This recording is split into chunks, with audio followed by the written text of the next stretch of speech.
Hello students. हमने अब तक जो सातवां जो चैप्टर हमारा 12th क्लास का चल रहा है वाष्पोत्सर्जन, ठीक है, उसमें वाष्पोत्सर्जन के प्रकार, रंध्र की संरचना, रंध्र की जो गति है उसकी क्रियाविधि, उससे संबंधित सिद्धांत ये पढ़ लिए थे। अब हमारा टॉपिक है वाष्पोत्सर्जन का महत्व।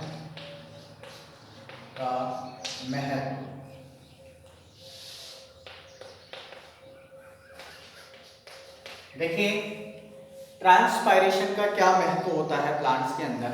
मोस्टली दोनों प्रकार के महत्व होते हैं इसमें, हानिकारक भी और लाभदायक भी, ठीक है। तो सबसे पहले अगर मैं बात करूं हानिकारक महत्व की, तो देखिए ये एक प्रकार की आवश्यक बुराई होती है। इसमें जल की अत्यधिक हानि होगी, ठीक है। इसकी हानिकारक जो महत्व है यही है कि वाष्पोत्सर्जन के कारण जल की बहुत ज्यादा क्षति होती है, ठीक है। अब लाभदायक महत्वों की हम बात करें, लाभदायक महत्वों की, ठीक है, महत्व। देखिए लाभदायक महत्व कौन कौन से हैं इनकी हम चर्चा करेंगे। देखिए नंबर एक बात करें तो जो वाष्पोत्सर्जन है, उस वाष्पोत्सर्जन के कारण ही जो रसारोहण की क्रिया होती है, ठीक है, तो रसारोहण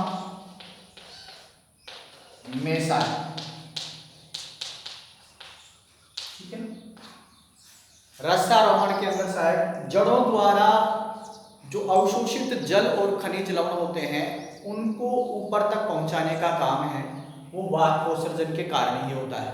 क्योंकि ट्रांसपायरेशन के कारण ऊपरी कोशिकाओं के अंदर जब जल की कमी होगी तो उनका डीपीडी बढ़ेगा, जिसकी वजह से नीचे से ऊपर की ओर एक खिंचाव बल लगेगा, ठीक है, जिसको वाष्पोत्सर्जन कर्षण बल कहते हैं। उस बल के कारण ही क्या होगा, रसारोहण होता है, ठीक है। तो ये एक महत्व ये हमारे पास में। नंबर दो महत्व की बात करें,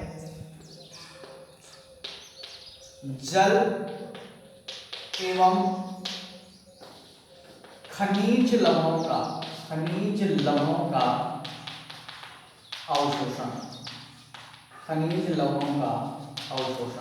ठीक है, वाष्पोत्सर्जन के द्वारा होता है।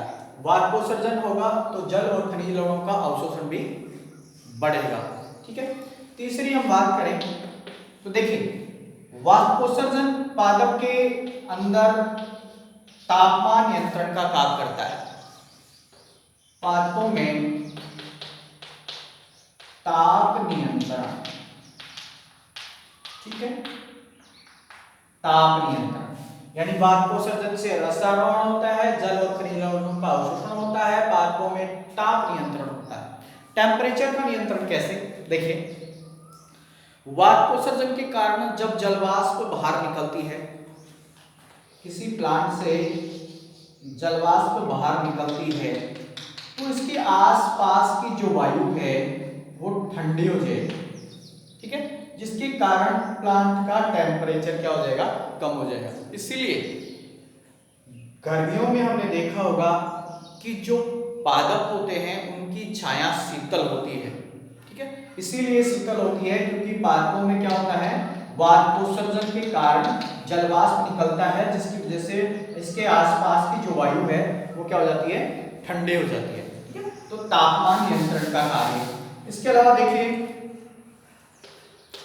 जो फल होते हैं, फलों का जो मीठापन होता है, फलों का मीठापन, ठीक है, वो भी ट्रांसपायरेशन के कारण होता है, वाष्पोत्सर्जन के कारण होता है, ठीक है। फलों का मीठापन होने में भी वाष्पोत्सर्जन महत्वपूर्ण होता है, ठीक है।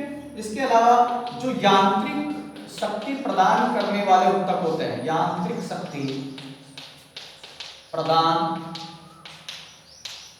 करने वाले जो ऊतक होते हैं, ऊतक प्लांट्स के अंदर, ठीक है, पादप को जैसे सीधा खड़ा रखने में, ठीक है, उसको स्टेबल रखने में जो यांत्रिक शक्ति प्रदान करने वाले जो टिश्यूज होते हैं, ठीक है, उन ऊतकों की वृद्धि जो यांत्रिक शक्ति प्रदान करने वाले जो ऊतक हैं, ऊतकों की वृद्धि है वो भी वातकोत्सर्जन के कारण संपन्न होती है।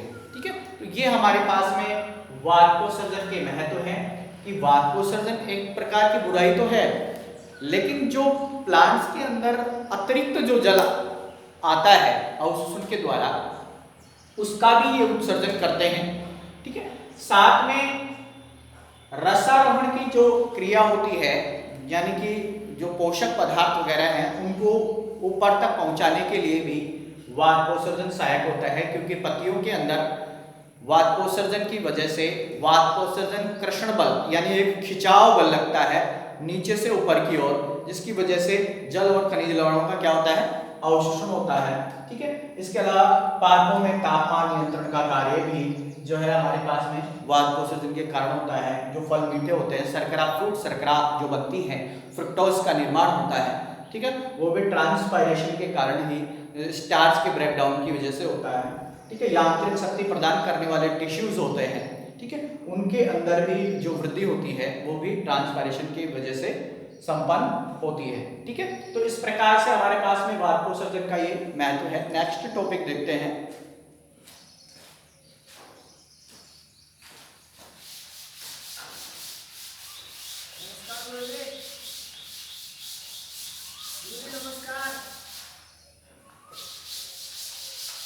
नेक्स्ट टॉपिक हम देखते हैं बिंदु शराब। ठीक है, देखिए बिंदु शराब क्या है।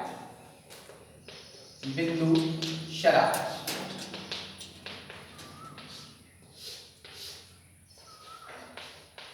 कई बार आपने देखा होगा सर्दियों के अंदर जब टेम्परेचर बहुत कम होता है एटमॉस्फेयर का, उस समय सर्दियों में सुबह सुबह जब कुछ पौधों के पत्तियों के ऊपर जल की बूंदें निकलती हुई दिखाई देती हैं, उपस्थित होती हैं। ठीक है, तो वो क्या होती हैं वो हम यहाँ पे अब चर्चा करेंगे। देखिए पत्तियों के किनारे होते हैं, उनके शिराएं होती हैं। पत्तियों में जो शिराएं होती हैं, जैसे ये हमारे पास में पत्ती है, ठीक है, इस पत्ती की ये सिराएं हैं या इनके ये जो किनारे हैं, इन सिराओं के अंतिम पार्ट्स पे, अंतिम भागों के ऊपर कुछ जल की बूंदें निकलती हैं। तो पत्तियों के इन शीर्ष भागों, सिराओं के शीर्ष भागों से जल की बूंदों का निकलना बिंदु शराब कहलाता है। बिंदु शराब कहलाता है। इसकी खोज, इस क्रिया की खोज 1869 में डी बेरी ने की थी। ठीक है, एक साइंटिस्ट थे, उन्होंने इसकी खोज की थी। देखिए मोस्टली ये आलू में, अरबी में, इसके अलावा ब्रायोफिलम में, ब्रायोफिलम की जो पत्ती हैं उनके अंदर आसानी से देख सकते हैं। घास में, घास की जो पत्ती है हम बिंदु शराब देख सकते हैं। ठीक है, देखें परिभाषा, पत्तियों के सिराओं के अंतिम सिरों पर या पत्तियों के किनारों से जल की बूंदों के निकलने की जो प्रक्रिया है वो बिंदु शराब कहलाती है। ठीक है, देखिए जिन भागों से ये जल की बूंदें निकल रही हैं उन भागों पर कुछ छिद्र होते हैं, छिद्र होते हैं जिनको बोलते हैं जल छिद्र, जल छिद्र कहते हैं। जल छिद्र मोस्टली अधिचर्मी कोशिकाओं से बने हुए एक्रिय होते हैं, एक्रिय रंध्र होते हैं, यानी कि जो जल छिद्र हैं ये सदैव खुले होते हैं, सदैव खुले होते हैं, कभी भी ये बंद नहीं होते हैं, हमेशा खुले होते हैं, क्योंकि इनकी जो कोशिकाएं हैं वो एक्रिय होती हैं। एक डायग्राम के माध्यम से इसको समझने की कोशिश करें। देखिए ये जल छिद्र किस प्रकार के होते हैं। तो ये जैसे अधिचर्म है हमारे पास में,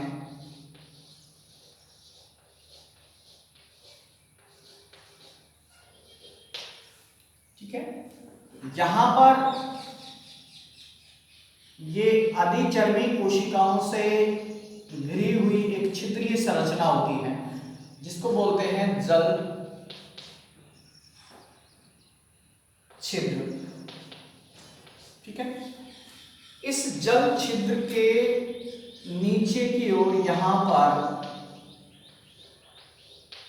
अंतरकोशिकीय मृत्युतकीय कोशिकाएं फैली होती यहां पर इसके चारों। ध्यान रहे इन कोशिकाओं में गति नहीं होती है, इसीलिए ये रंध्र हमेशा खुले होते हैं। ये मृदुतकीय कोशिकाओं का इनके चारों ओर जल छिद्रों के चारों ओर ये आवरण होता है। इस उत्तक के आवरण को कहते हैं एपिथेम।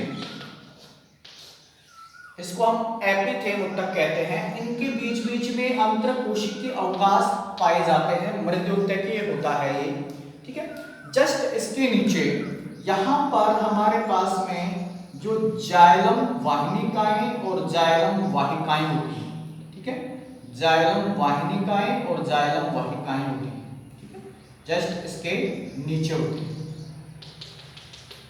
ठीक है, और एक बात और सुन लीजिएगा कि ये जो बिंदु स्राव हो रहा है ये विशेष परिस्थितियों में होता है जब वातकोत्सर्जन की क्रिया बहुत कम या नहीं होती है।